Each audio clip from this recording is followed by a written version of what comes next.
आशा करता हूं आप सब बहुत अच्छे होंगे। मेरा नाम है सिद्धांत अग्निहोत्री। स्टडी ग्लोस पे आपका बहुत बहुत स्वागत है। दोस्तों, आज हम दिल्ली के अंडरवर्ल्ड जो एक्सपैंड हो रहा है उसकी बात करेंगे। ये टाइम्स ऑफ इंडिया का बहुत अच्छा आर्टिकल है और एक तरीके से ये बहुत ही खतरनाक है क्योंकि कहीं ना कहीं Delhi is turning out to be the next Mumbai. तो क्या है, बात करेंगे। ऑर्गेनाइज्ड क्राइम में बहुत तेजी से बढ़त हमको देखने को मिली है।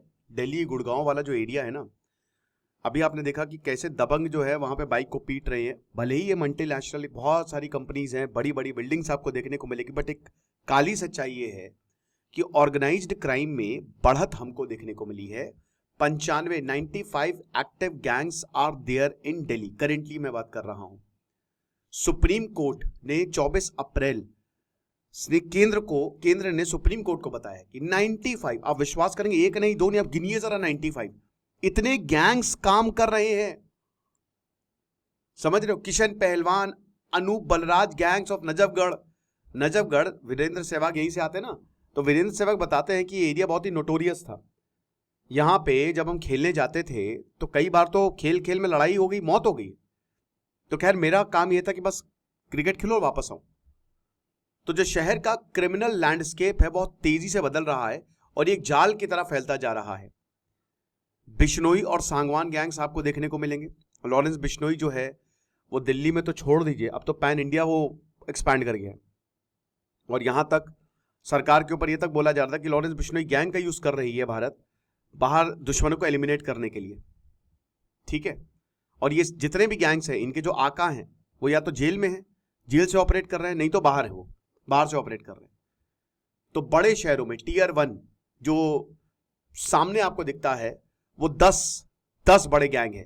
ये तो मर ही गया, ठीक है, Tillu Tajpuriya, Lawrence Bishnoi gang, Jitendra Gogi gang, ये सब आपने नाम सुने होंगे। काला जठेड़ी, हिमांशु भाऊ, हाशिम बाबा, टिल्लू गैंग, कपिल सांगवान, रोहित गोदारा, ये तो 10 बड़े हैं, ये 8 टियर 1। और टियर 2 में आप देख सकते हैं Badhawar gang, Neeraj Faridpuria gang, Irfan Chhenu gang, Nasir Pehlwan gang. और टियर 3 में भी है ठक ठक गैंग, विकास लंगरपुरिया गैंग। समझ रहे हो? और बाकी Kishan Pehalwan gang, Anup Balraj gang. Personality development और चाणक्य नीति का जो हमारा कोर्स है आप अवेल कर सकते हैं, अभी भी उसमें डिस्काउंट चल रहा है। डिस्क्रिप्शन कमेंट बॉक्स में लिंक दिया है। 50 किताबों का रिव्यू, 25 लेक्चर्स, आपको काफी फायदा होगा। तो नेचर ऑफ गैंग एक्टिविटी कैसी होती है इनकी? एक दूसरे से लड़ते रहते हैं, कहीं पे भी गोलियां चल जाती हैं, कोर्ट तक के अंदर मर्डर हो जाते हैं, जेल तक के अंदर मर्डर हो जाता है। एक्सटॉर्शन रैकेट्स, किसी को भी फोन करेंगे, फिरौती मांगेंगे, आपको पैसा देना है। और ये अमीर लोगों से मांगते हैं, जो अमीर होते हैं, तगड़े होते हैं। हालांकि टियर 2 टियर 3 में तो दुकानदारों से भी जो हफ्ता वसूली वहां मुंबई में चलती थी ना, प्रोटेक्शन के नाम पे, यहां पे भी पैसे लिए जाते हैं। मर्डर, सब डरते हैं, क्या करें। पुलिस में कोई रिपोर्ट, और कई बार तो पुलिस भी मिली होती है। कई बार ऐसा होता है कि पुलिस के, सब नहीं लेकिन कुछ लोग हैं, पैसा चला जाता है, इनको प्रोटेक्शन मिल जाती है। जेल के अंदर सब कुछ हो सकता है। सुनील गुप्ता ने बहुत अच्छी किताब लिखी थी, ब्लैक प्रिजन।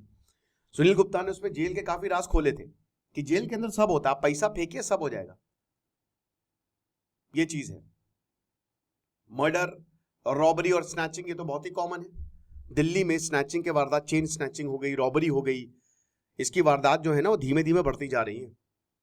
आप ट्रेन जब दिल्ली से निकलती है तो आप गेट पे खड़े नहीं हो सकते। बेगिंग माफिया है, ट्रांसजेंडर्स माफिया, बहुत कुछ चल रहा है। लैंड ग्रैबिंग, जहां पे खाली जमीन दिखी दिल्ली की, कब्जा। एक मूवी आई थी घोसला का घोसला, उसमें बहुत अच्छे दिल्ली के हालातों को दिखाया है। इलीगल लिकर स्मगलिंग और सेल, शराब की बिक्री जो हो रही है इलीगल तरीके से, उसकी सेल जो की जा रही है इलीगल तरीके से। स्केल और जो नेचर है ये बहुत बड़ा थ्रेट है लॉ एनफोर्समेंट और पब्लिक सेफ्टी के लिए, और सबसे बड़ी पब्लिक सेफ्टी के लिए। एक आम आदमी क्या करे? ज्यादातर तो आम आदमी है ना, 100 में से 90 तो आम ही आदमी है, सभी आम आदमी रह रहे हैं। वो डरेगा इनसे, वो क्या करेगा? दिल्ली को हम एक बहुत हाई फाई शहर दिखाते हैं, लेकिन इसकी काली सच्चाई ये है, वो जो सरफेस है ना, सरफेस, उसके नीचे ये हो रहा है। फैक्टर्स क्या हैं? सबसे पहली ज्योग्राफी और टोपोग्राफी। दिल्ली की लोकेशन हरियाणा के एकदम पास है और यूपी के पास है, बिल्कुल बीच में आता है दिल्ली, सैंडविच्ड है। आइडियल लोकेशन है। उत्तर प्रदेश से गैंगस्टर यहां भाग जाएंगे, उत्तर प्रदेश में लॉ एंड ऑर्डर काफी स्ट्रिक्ट हो गया है, और हरियाणा से यहां पे आ जाएंगे। और दिल्ली जो है उसके पास अपनी पुलिस तो है नहीं, लॉ एंड ऑर्डर तो उसके पास है नहीं, वो तो केंद्र के पास, सेंटर के पास है। फिर माइग्रेंट पॉपुलेशन, एक तरफ तो दिल्ली में आपको बहुत खूबसूरत साउथ दिल्ली चले जाइए, नॉर्थ दिल्ली मजा आ जाएगी, और एक तरफ आप झुग्गी झोपड़ी एरिया, वो यमुना पार, अक्सर ये फ्रेज यूज किया जाता है ना, डेंस क्लस्टर आपको झुग्गी झोपड़ी की देखने को मिलेगी यहाँ पे, जो कि फर्टाइल ग्राउंड है गैंग रिक्रूटमेंट के लिए, इन्फ्लुएंस के लिए। यहां से गरीब लोगों को ही तो उठाया जाता है, उनके पास पैसा नहीं है, वो पैसे के लिए करेंगे काम।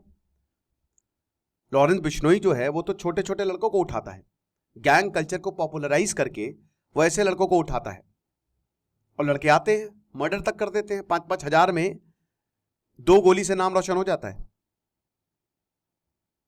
फिर उसके बाद सोशियो इकोनॉमिक डिस्पैरिटीज, गैंग्स को पता है कि बहुत एक अमीर है एक गरीब है, गरीब को अमीर बनना है और उसके लिए वो किसी भी हद तक जाएगा। कास्ट का एंगल है, धर्म का एंगल है, बहुत सारे एंगल हैं, इन वल्नरेबिलिटीज को एक्सप्लॉइट किया जाता है। स्पेशली जो शहर में गरीब हैं, गांव में तो चल जाता है, क्योंकि गांव में तो भाई ठीक है, कोई अगर बहुत बड़ा भी घर होगा तो 1-2 ही होंगे, गांव में एक परिवार जैसा माहौल होता है, शहर में नहीं होता है।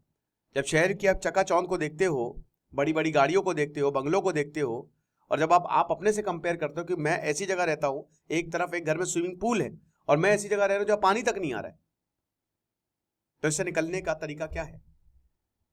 Cycles of fear and violence, इसमें ट्रैप हो जाते हैं लोग। 95 नोटोरियस गैंग चल रहे दिल्ली में, और ये अलग अलग जगह। 95 मतलब दिल्ली कितना बड़ा है, कोई बहुत बड़ा शहर थोड़ी ना है, कोई बहुत बड़ा ज्योग्राफिकल एरिया नहीं है दिल्ली का, उसमें इतने गैंग चलना ये अपने में बहुत ही चिंताजनक है दोस्तों, ये चीज है।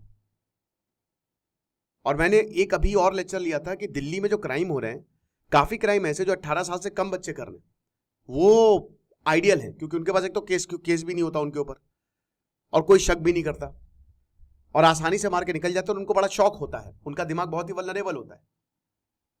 कुछ गैंगस्टर्स अपने पर्सनल स्कोर सेटल करते हैं, कॉलेज डिस्प्यूट सेटल करते हैं, लेकिन उसके बाद वो फुल फ्लेजेड टाइम में आ जाता है। जैसे मान लीजिए किसी लड़के का झगड़ा हुआ, उसने गैंग से संपर्क किया कि इसको सबक सिखाना है, आपने आवेशम मूवी देखी है, देखिएगा कि सबक सिखाना है, और उसके बाद सबक सिखा दिया, लेकिन एक बार आप घुस गए तो फिर आप बाहर नहीं निकल सकते। ओरिजिन कहां से होता है? जैसे गोगी, तिल्लू, ताजपुरिया गैंग्स, स्वामी श्रद्धानंद कॉलेज जो डिस्प्यूट हुआ था इलेक्शन के दौरान, सबका यही हुआ है। फाइट जो इतनी ज्यादा एस्केलेट हो गई कि बहुत ज्यादा किलिंग्स हुए, एक्सटॉर्शंस हुए।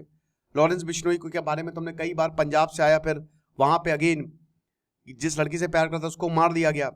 यहां पे भी इलेक्शंस, इसमें कॉलेज इलेक्शंस एक बहुत बड़ा रोल प्ले करते हैं। काला जेठेड़ी 2004 में मोबाइल स्नैचिंग करता था, बाद में इसने जेल गया और वहां पे गैंग बना लिया। जेलों का रोल बहुत ज्यादा है, जो प्रिजनर्स, जो जेल है, they are the breeding grounds. यहां पे ये और बड़े लोगों से मिलते हैं, और इनका जो दिमाग है वो तो खुराफाती होता ही है।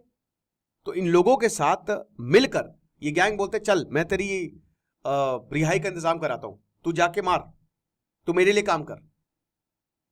रिहैबिलिटेट नहीं होता है, बल्कि ये एक ऐसा एनवायरनमेंट है जो कनेक्शंस बिल्ड करने में काम आता है। कुछ तो ऐसा बोलते हैं कि मुझे उस जेल में बंद करो जहां पे बड़े बड़े गैंगस्टर्स बंद हैं।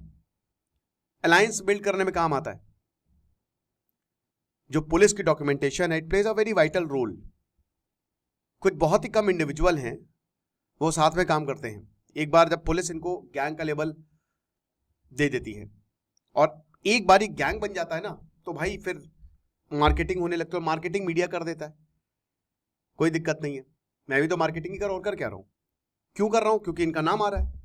अब अगर ये लोग मेरे लेक्चर सुनेंगे या ये न्यूज देखेंगे तो दे फील वेरी प्राउड, उनको बहुत अच्छा लगेगा। भाई हम तो एक कंसर्न इंडिविजुअल की तरह ये लेक्चर्स सुन रहे हैं, ये लेक्चर कर रहा हूं। जब मैंने पढ़ा ये आर्टिकल तो बहुत डर गया मैं, लेकिन जब ये लोग देखेंगे तो इनको अच्छा लगेगा, हाँ चलो बढ़िया है, मस्त। जितनी बार मेरा नाम आएगा, नाम हो, बदनाम होंगे तो क्या नाम ना होगा, और हम तो बदनाम होने के लिए ही पैदा हुए हैं। लार्ज गैंग्स, जो बड़े गैंग है जिसमें 50 से 150 मेंबर्स हैं, 6 से 7 क्रिमिनल केसेस हर मेंबर के ऊपर हैं, समझ रहे हैं? और हमारा क्रिमिनल जस्टिस सिस्टम इतना फ्रॉड हो गया है कि आसानी से इनको बेल मिल जाती है, जेल के अंदर से काम हो रहा है। छोटे गैंग में 5 से 30 मेंबर हैं, 5 to 30, और they have access to sophisticated weapons. ISI, Pakistan के ISI इसमें इन्वॉल्व है।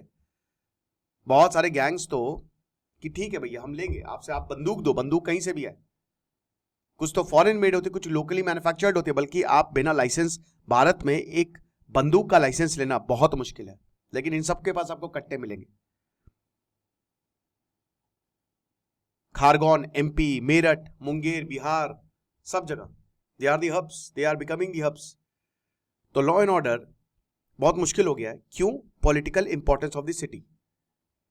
आप समझ रहे हो, ये शहर पॉलिटिकली इतना ज्यादा इंपॉर्टेंट है, हर कुछ, कई बार तो कुछ गैंग्स को, नेताओं का ही उनके ऊपर हाथ होता है, वो अपना काम करते हैं पॉलिटिकल स्कोर सेटल करने के लिए, और जो ऐसा चल रहा है वैसा चलने दो। कई बार पैसा यहां से आता है,